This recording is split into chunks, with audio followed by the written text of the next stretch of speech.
আসসালামু আলাইকুম ভিউয়ার্স। আশা করি সবাই ভালো আছেন। আমরা আল্লাহর রহমতে ভালোই আছি। তো আজকে আপনাদের দেখাচ্ছি আমার ফ্রিজটা। ভাবতেছেন ফ্রিজ কেন দেখাচ্ছি? আসলে আমরা এই বাসায় আসার পরে সবকিছু আনপ্যাক করতে, করতে অনেক সময় লেগে গেছে।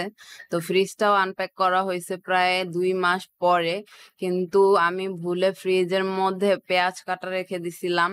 যে কারণে হইছে কি ফ্রিজটা এত বেশি দুর্গন্ধ হয়ে গেছে যা বলার মতো না। খোলার পরে মানে অনেক বেশি দুর্গন্ধ আসতেছিল। এতটা যা মানে সহ্য করার বাইরে। আর আমি আসলে ভাবছিলাম যেদিন আসবো সেদিনই হয়তো আনপ্যাক করে ফেলবো। এজন্য পেঁয়াজটা বের করতে মনে নাই। তারপরও মানে বের করে রাখা উচিত ছিল। আর আসার পরে সবকিছু গোছগাছ করতে, করতে এত সময় লেগে গেছে যে ফ্রিজটা আনপ্যাক করতে অনেক সময় লাগলো প্রায় ২ মাস। তো ততদিনে তো পেঁয়াজটা ভেতরে বইসা পইচা একবারে গন্ধে মানে টিকা যায় না, এত বেশি দুর্গন্ধ। তো আমি ভেতরের সব পার্টস গুলা খুলে, খুলে ভালোভাবে ধুইছি। অনেক সুন্দরভাবে ধোয়ার পরেও দেখতেছি কোনোভাবেই গন্ধটা যাচ্ছেই না। তো YouTube এ তো অনেক ধরনের হ্যাশট্যাগস থাকে, ওগুলাও ট্রাই করা হইছে। বাট কোনোভাবেই কাজ হইতেছিল না।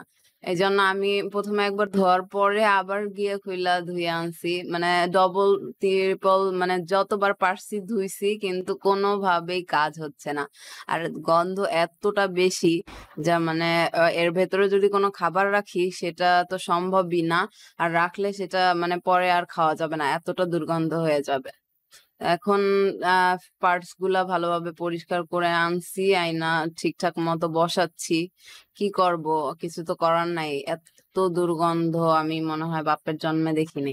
যাই হোক, এখন এইটা দুর্গন্ধটা কিভাবে দূর করা যায়, আ তা তো আমি অনেক সার্চ-টার্চ দিয়ে দেখলাম কিন্তু ওই টোটকা তো কোনো কাজে আসতেছে না। তো আমার একটা প্ল্যান আছে যেটা আমি আপনাদের সাথে শেয়ার করব। যদি আপনাদের কখনো এই টাইপের সিচুয়েশন হয় তখন আপনারাও চাইলে এটা ট্রাই করতে পারেন। তো আমি আ মানে আমার ফ্রিজের দুর্গন্ধটা ওই ভাবেই দূর করছি। তো আপনাদেরকে আমি আজকে সেটাই শেয়ার করব যে কিভাবে করলাম। আগে ফ্রিজের পার্টস গুলো একটু লাগিয়ে নেই ভালোভাবে। তারপরে আপনাদেরকে দেখাচ্ছি কিভাবে দুর্গন্ধটা দূর হয়েছে। তাও দুর্গন্ধটা যে একবারে একদিনেই দূর হয়ে গেছে তা না, অনেক সময় লাগছে। ততদিন আমি ফ্রিজটা ইউজ করি নাই। এরকমই রাখছি। যখন মানে হয়ে গেছে দুর্গন্ধটা দূর, তখনই ইউজ করা শুরু করছি। কারণ ফ্রিজে খাবার-টাবার রাখা হয়, ওই টাইপের জিনিসের সাথে তো রিস্ক নেওয়া যায় না। তো এইজন্য আমি ফ্রিজটা পুরাপুরি ঠিক হওয়ার পরেই রাখা শুরু করছি সবকিছু। আমি এক হাত দিয়ে ঠিকমতো করতে পারতেছিলাম না। এইজন্য এভাবে আটকে, আটকে যাচ্ছিল। যাই হোক ফাইনালি হয়ে গেছে। এখন এটা দিয়ে দেই। তারপরে আপনাদেরকে দেখাচ্ছি যে আমি কি করছি ফ্রিজের দুর্গন্ধ দূর করার জন্য।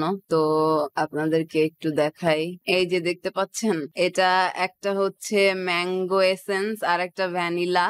তো আমি কি করছি ২ টা বোতলের মুখ খুলে ফ্রিজের মধ্যে রেখে দিছি ২ দিনের জন্য।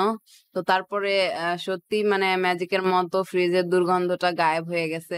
তো আমার কাছে ২ টা ছিল এজন্য আমি ২ টা ইউজ করছি। আপনারা চাইলে একটা দিয়েও ট্রাই করে দেখতে পারেন। একটা এসেন্স রেখে দিলে এভাবে মুখ খুলে তাহলে মানে পরবর্তীতে মানে গন্ধটা আর থাকে না। কিন্তু এটার কি কোনো ক্ষতিকর দিক আছে কিনা তা আমি জানি না। যদি আপনাদের কাছে আরো ভালো কোনো পদ্ধতি থাকে তা আমাকে কমেন্ট করে জানাবেন। কিন্তু আমার কাছে এইটাই মানে দিয়ে কাজ হইছে আমার। তো আমার কাছে এটা অনেক ভালো মনে হইছে। হতে পারে এটার কোনো ক্ষতিকর দিক আছে বা আরো আপনাদের কাছে ভালো পদ্ধতি জানা থাকতে পারে সেটা আমাকে অবশ্যই কমেন্টে জানাবেন। পরবর্তী ভিডিও দেখার আমন্ত্রণ জানিয়ে সবার থেকে এখানেই বিদায় নিচ্ছি। সবাই ভালো থাকবেন, সুস্থ থাকবেন। আল্লাহ হাফেজ।